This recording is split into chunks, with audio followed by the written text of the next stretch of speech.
only 100 companies are responsible for over 70% of carbon dioxide emissions. So even if every single individual changes their lifestyle, we still have 70% of emissions being caused by these multinational companies. Hello, Mitzi Tan. Welcome here at Studio Solidaire. It's an honor having you here at Studio Solidaire at Manifiesta, all the way from the Philippines. You're active in all kinds of climate organizations. When did you start again being a climate activist? It's hard for me to answer that question because I started being aware of the climate crisis as early as my childhood, because it's something that in the Philippines you grow up with, seeing the typhoons and the floods. But I didn't become an activist until 2017 when I was able to talk to indigenous leaders of our land. Which age in 2017? I think I was 19. 19 years old. And how old are you now? 24. 24 and traveling around the world to raise awareness about climate change. We're going to talk about the perspective of the Global South on the issue of climate change. You've met with activists all over the world. And I was just wondering, do you think there is a big difference between being an activist here or in the Philippines, between the reality you live and the reality we live here? I've noticed that with climate activists in the global north, there is a safety that the climate activists in the Philippines and global south countries don't have. A lot of our countries suffer from repression and fascist dictatorships. The democracies are not what they're like. And so that is one of the biggest differences that I've seen. And also just the way that climate change is talked about in the global north and the global south are very different. Especially when I was just starting out in the international movement, I noticed how a lot of people saw that climate change was a problem of the future. I'm part of the Fridays for Future network, but even with the name Fridays for Future, it says that it's something that is about to come, not something that's already happening.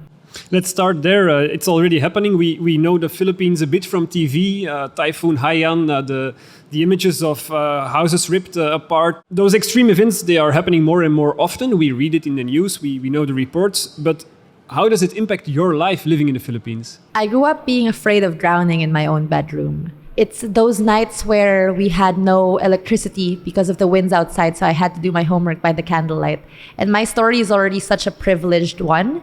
There are urban poor communities, small farmers, small fisher folk, indigenous peoples, working class people who have it much worse. So that is the impact of the climate crisis on the Philippines. It means floods consuming communities and going up to the third floor of buildings and people being stranded on rooftops for days. But that also means that there's a lot of climate resistance. I think the last big example we know is Typhoon Haiyan. Do you see it more often in your neighborhood, in your circle? Typhoon Haiyan was in 2013, but actually in 2020, there were 4 typhoons in the span of 3 weeks.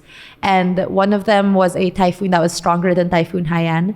One of them was the strongest storm landfall in recorded history. And one of them brought rain of worth 1 month in under 24 hours. And so all of that coming just right after each other meant that we couldn't adapt, we couldn't bounce back. And so it's gotten worse since then, and it's continuously getting worse. It's incredible. We don't even hear it in the news here anymore, I think, because it happens so often. And yet, recently, a right-wing politician here in Belgium said in a talk show, Belgium only accounts for 0.24% of global greenhouse gas emissions. It's true, the number is true, it's only 0.24%. So he said, what difference does it make to do those massive investments in renewable energy and changing industry and so on? What difference would it make for people in the South? What would you respond to him if he would be sitting here next to me? I think the way that he's counting his emissions are probably not counting the historical exploitation that the country has done on the global South countries. And I know that in a lot of European countries, they've exported the emissions by putting the factories that the multinational companies here own in global South countries, and that's why the emissions aren't counted. But then if you take into account all the products, all the resources that are being stolen from our countries to go into this country, not to serve the normal people, but really just to serve the richest of these countries also, then the numbers get a lot higher.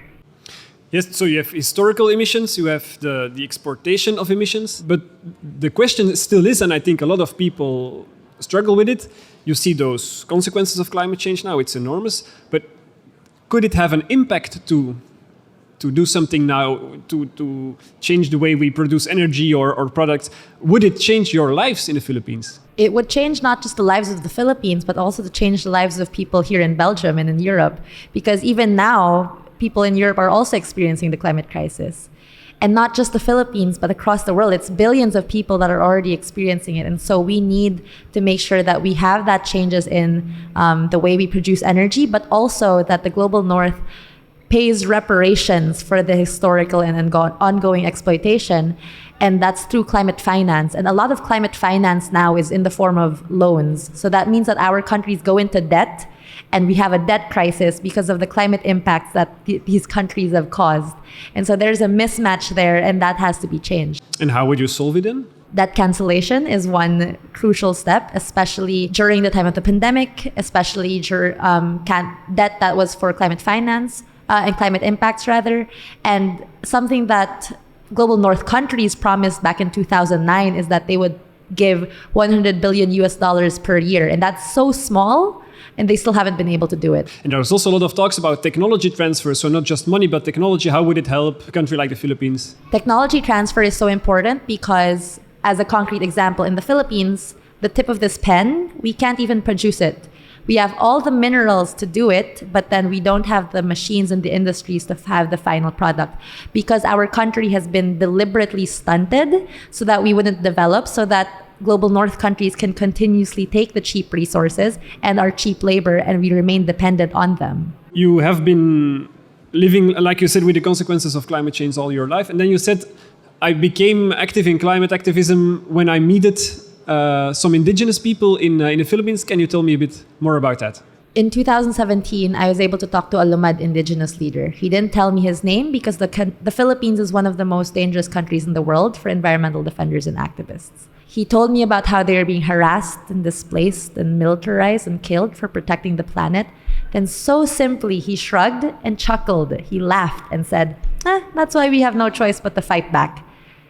And the simplicity of how he said it, the reality of the situation, burst my bubble of privilege, and I realized, who am I to not join the struggle of our environmental defenders and activists?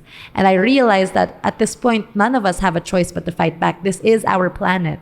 This is our home. It will affect everyone, not on the same level, of course, but it is something that will affect everyone, so we need everyone involved. There was a very big urge for him because he lived the consequences of climate change, and so...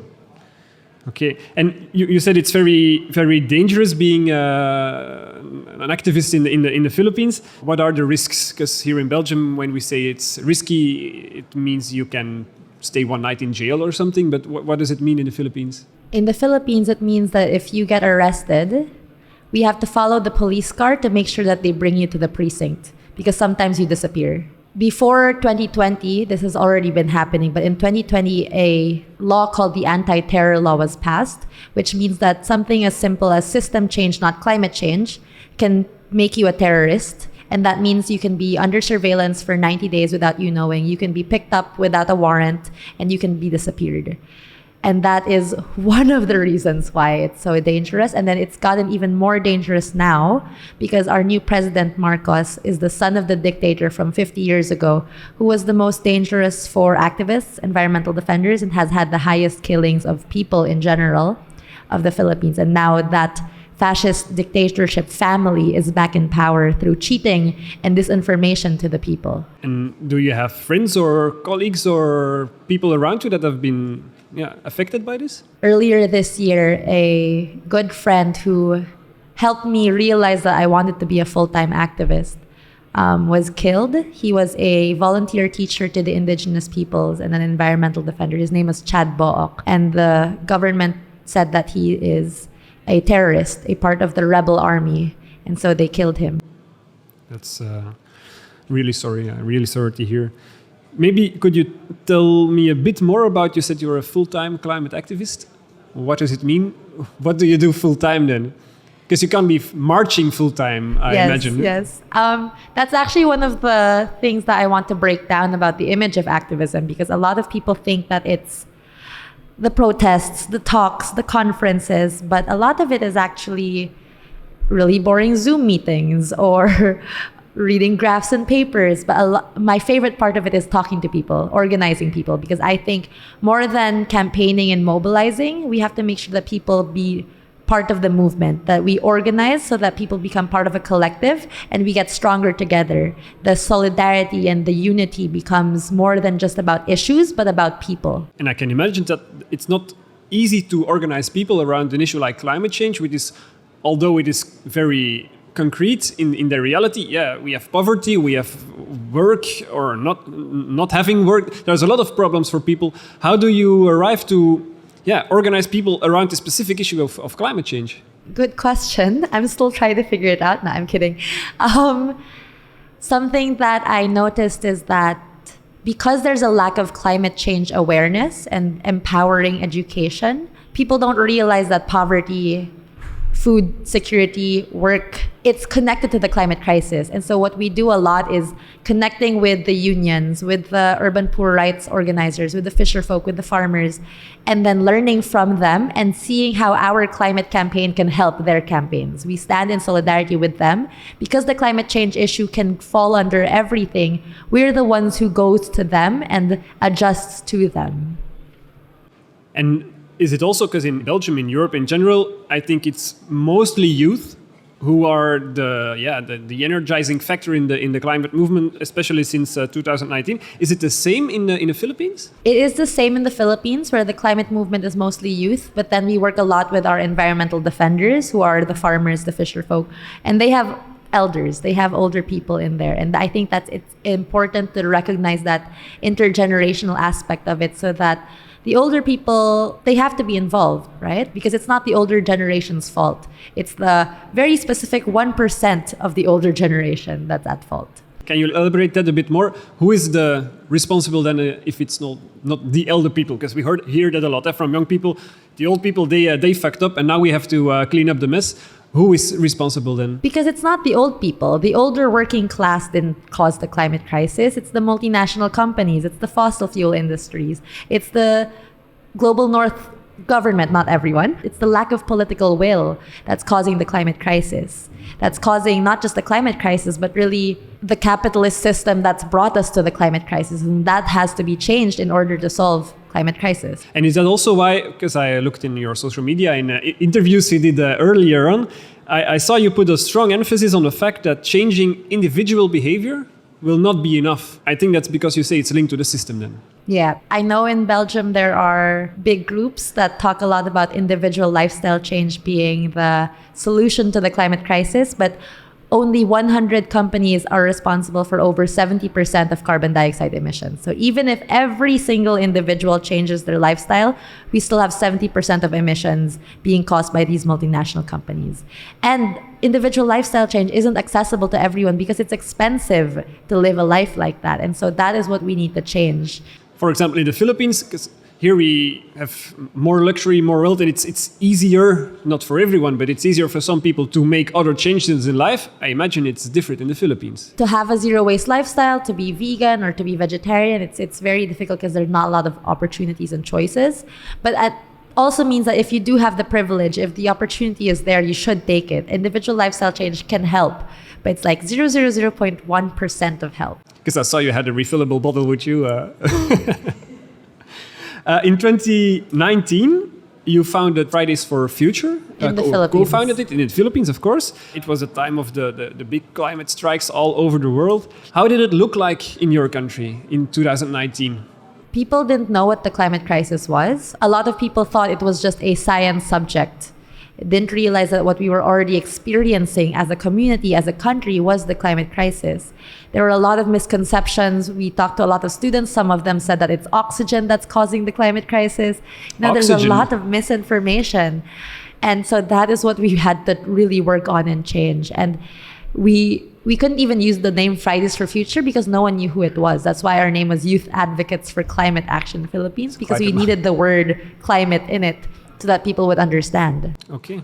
And then, as we said earlier, in Europe, it was mostly youth who was mobilizing at that time. In Belgium, we had demonstrations every week. Was it the same or did it take other forms in the Philippines? We didn't do protests every Friday because no one understands that. No one would know. And it was also a security risk for us to do that every week, especially if it's in small numbers. So what we did instead was going to a lot of students and talking to them and going to schools and talking about the climate crisis, raising awareness and empowering people with that information and education, and then bringing students to the frontline communities so that we could learn from them.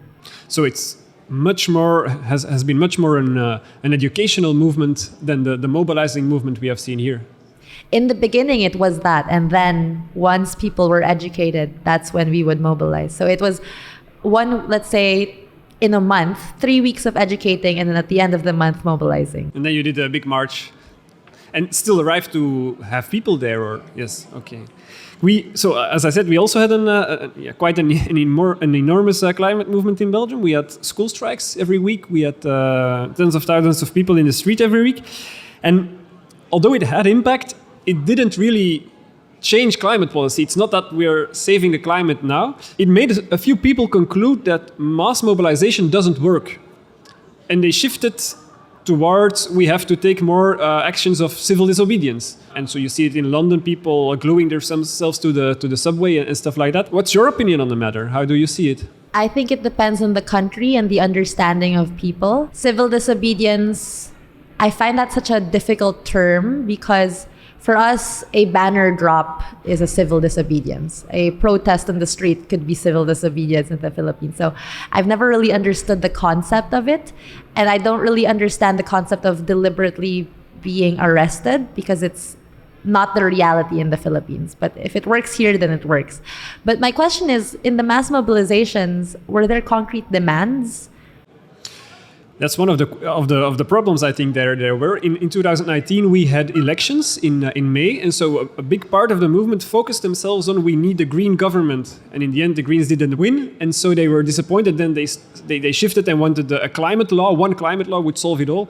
It didn't arrive either. That deceived a lot of people, and I think the question of what do you demand, what do you put on the table, what are you fighting for, it's a very important one. Yeah. And to have concrete objectives and not just we need a climate government. What is a climate government? Exactly. So maybe that's why the mass mobilizations didn't work. It's part of the answer why it didn't work. Also, the pandemic came just after it, and I think it's dangerous that people think mass mobilization doesn't work anymore. Because I think in history, also in the Philippines, we have seen that is what changes society after all. I think civil disobedience should be a tool to get people outside and join the mass mobilizations. Yeah, that's an interesting point of view.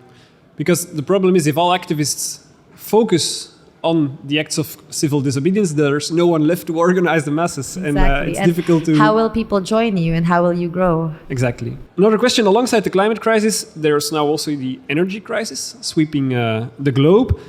People are getting afraid of being unemployed, factories closing. To your opinion, doesn't focusing on the climate now, demanding to stop big polluters, doesn't it make things worse for some people? That's what we're made to believe, because we're made to believe that the fossil fuel industry is the only way, but it's not. Especially countries like in the European Union, the countries are capable of transitioning into renewable energies without sacrificing workers. But that has to be so important, which means the climate movement needs to work very closely with the workers and with the unions so that you're able to do this. And without that crucial connection, you will end up leaving the workers, which are part of the most marginalized groups. Problems we still have in the climate movement that we didn't make the link with the workers' movement. You spoke a lot about people in the front lines, the peasants and the fishermen. Is it possible to work together with the unions in the Philippines on the climate Yes, they're also part of the people that we work with a lot, because we realize that without these groups, we end up proposing climate solutions that are similar to the government, because you don't work with the people who are most marginalized, with the people who are left behind. And so you have to actively make sure that, for example, here you work with the refugees, with the people of color, with the immigrants, because these are the people who are constantly being forgotten and left behind by the government. Mm-hmm. There's people who are left behind, but I think the unions and the working class, they also have a big power because they work in the industry and in the energy plants. We have to change. So I think it's important to have them Exactly. connected to climate change struggle to be able to change things. Exactly, because I've seen a lot of people say that the energy workers are the enemies of climate movement, which they're not. We should be working with them because they're also being impacted with their health, with the energy work that they're doing. Yeah, we had a very interesting experience when we went to the climate summit in Warsaw in 2013, I think. There was a big contradiction between the climate movement and the coal workers in Warsaw. The coal workers actually planned to attack the climate march there until we arrived to sit around one table and discuss how we would organize not just climate justice, also social justice and good jobs for the people who are working in industries that are not very future-proof at the moment. You were also at the climate summit in Glasgow last year. I was there too. I have to say it was quite a disappointment. Yeah. Did you feel the same? Yeah, I felt like it was... The funny thing is I went into COP26 knowing that it wouldn't solve the problem because COP26, it's a tool of the capitalist and imperialist system that brought the climate crisis. And so it's not going to solve the climate crisis. But I expected at least a little bit of reforms, a little bit of something, but it was just... There was nothing there. And it was also like the setting. I arrived there. I remember I was looking for a chair and they were all sponsored by IKEA. Yeah.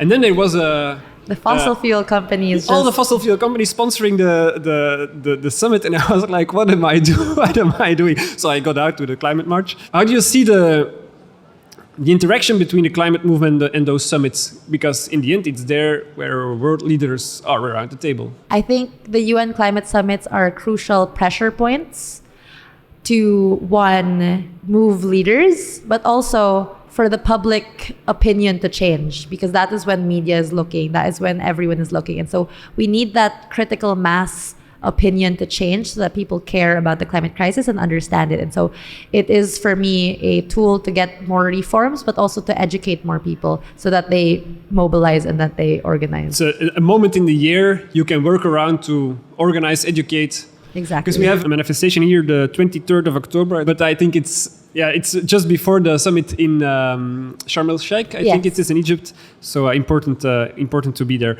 Maybe you talked a few times already about imperialism, capitalism. Can you go a bit deeper into what you mean by that system and how it affects climate? The capitalist and imperialist system means that everything that's being done is for profit, which means that overproduction is happening. And so the limited resources of the planet are being ignored. This dream of everlasting growth, of everlasting economic growth for the 1%, that's what it is, a dream. Nothing else on the planet has that continuous growth except cancer cells. Trees stop at a certain point. Everything stops at a certain point when we have enough, when everyone has what they need. But that's not what's happening. It's just profit, growth for the 1%. And everyone else is left behind. And different levels. Some people are more privileged, some people have more comfort, but then everyone is still left behind in some way. That is what led us to the climate crisis, because of that overproduction, we keep getting from the planet without understanding that we are part of the planet and we are part of the ecosystem.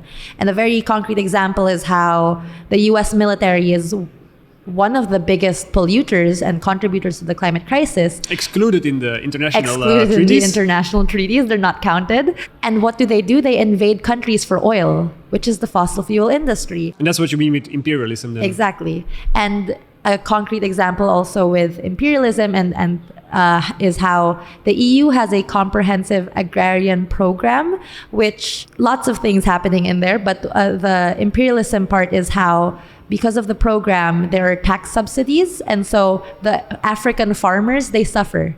And in the Philippines, because of products produced cheap in Europe, exported towards Africa, and then... Exactly.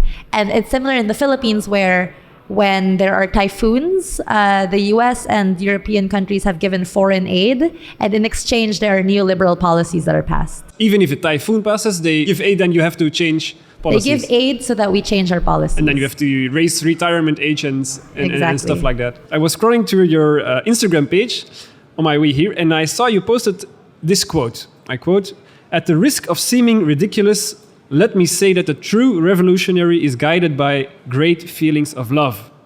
it is impossible to think of a genuine revolutionary lacking this quality. That's a quote from Che Guevara, the Cuban revolutionary. Why is this important for you? Why do you post it on Instagram? I think a lot of people have seen activists as angry and sad and afraid. Big signs Exactly. in the streets. But if you look into it, it comes from that feeling of love for the people, the 99%, not all the people, but the 99%. Love for solidarity. And I think when we elevate our campaigns, when we elevate our unity into this revolutionary love, that's also how we make sure that we don't cancel people, that we don't leave people behind just because they don't understand everything. You're more patient with them. You stick to them and you want the movement to grow because there is that love and you know that it is for the betterment of society. I think that's very important what you're saying, because I talk a lot to climate activists who are disappointed in people who don't understand the problem, who don't act yet, who are worrying about other problems. And as you say, love brings also patience. Yeah, because it's not their fault that they don't know and they don't understand. The system taught us to think that way. No one is born a revolutionary. I used to be so apolitical and apathetic, like if the activists around me gave up on me, I wouldn't be here. That's an important lesson. And speaking about you, we've been talking now half an hour. You have lived a life filled with typhoons, with violence, with ignorance. And yet, I have to say, you radiate energy, happiness, joy. How do you do it? What is your secret? I know that I'm not alone in this. I am only joining the struggle of environmental defenders who are already so strong. And that is where I get my energy. And then you remember that there is someone in every country fighting for the same thing that we are. We are seeing global movements. We're seeing international solidarity now more than ever. It just needs to be elevated into talking about imperialism, talking about capitalism. But there's this excitement in me knowing that we will achieve great things. That's very confident. Talking about capitalism, imperialism, there's a slogan that you have in every climate march in Belgium, and I imagine also in the Philippines, that is system change, not climate change. Change the system, not the climate. We talked about a system that's capitalism, imperialism, but then the question is, what do we have to change it for? This is always a tricky question because certain answers will get me in trouble in the Philippines. But, for me, you can call it a tamaraw, you can call it a banana. It doesn't matter what it's called as long as it's one that is pro-people, it is planned and needs-based, and it is equitable, and it's the people who are in power. It's the working class that are in power and not the 1%, not the richest that are in politics today. We have to make sure that the world that we're building is one that leaves no one behind. And some people say that that's idealistic, and I think, why is it idealistic to think that it is possible to have a world where everyone is safe? That is the bare minimum that we're asking for. We need a world where people aren't working from 8 to 5 to get so little. It's these things. And if you say a society where working class people rule, not the 1%, is there a guarantee that they will take climate serious, the climate more serious than the 1% at this moment? But that's why we organize and we talk to the workers' movement even now, so that we have that society. Mm-hmm. Something that also has to do with society is the fact that there's a lot of emphasis on the fact that climate change deepens equalities. It deepens the differences between rich and poor, between countries like the Philippines and the EU. But also it increases the inequality between men and women, I read on your socials. Can you explain what you mean by that? Especially since 80% of poor people are women. So there is that class aspect to it as well. But gender injustice means that during times of extreme weather events, women and children are more prone to harassment and violence. You see that in the Philippines. Yes, a very concrete example that you mentioned earlier is Typhoon Haiyan in 2013. The typhoon devastated the community so much that even long after the typhoon was gone, young girls and women were forced into prostitution because there was no other choice. And so you took that choice away from them, and that was because there was economic hardship. And so that is the example of the climate crisis, the economic crisis, and gender injustice intersecting and aggravating each other. It's affecting people all over the world. Climate change. We had very severe floods in Belgium last year, July, Verviers and other towns around, which were devastating, but also caused an enormous wave of solidarity. Thousands of people coming from all over the country to help people empty their houses, clean houses, rivers, rebuild. We created with the Workers' Party the Solidarity teams to try to organize it, to be able to send a lot of people to help. Of course, the impact of climate change is a lot heavier in the Philippines than in Belgium. We don't have typhoons here. We had one big storm a year ago.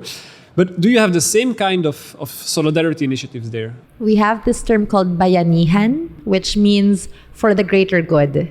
And that's exactly what it is, that solidarity, that community. I think whenever there is oppression and whenever there is injustice, there's resistance and solidarity. It will always happen. It's always there. And that's exactly what we have in the Philippines. When there are typhoons, even people who aren't activists, people who are apolitical and apathetic, don't know anything, they will come and help because they see that there is something that's happening to our community that is wrong. And also because of the fact that the government does nothing. So yes, exactly. That's one thing that's the same in Belgium and the Philippines then. We have a great world. May I ask you one last question? That is, what is your biggest dream? My biggest dream is to create a world where people feel safe. Whenever people ask me, what does climate justice look like? I say climate reparations, just transition. But I like to tell people what climate justice feels like. It's that moment when you're happiest and you feel safe. It's that moment when you're not worried about anything and that you know that you are secure. But that moment for everyone.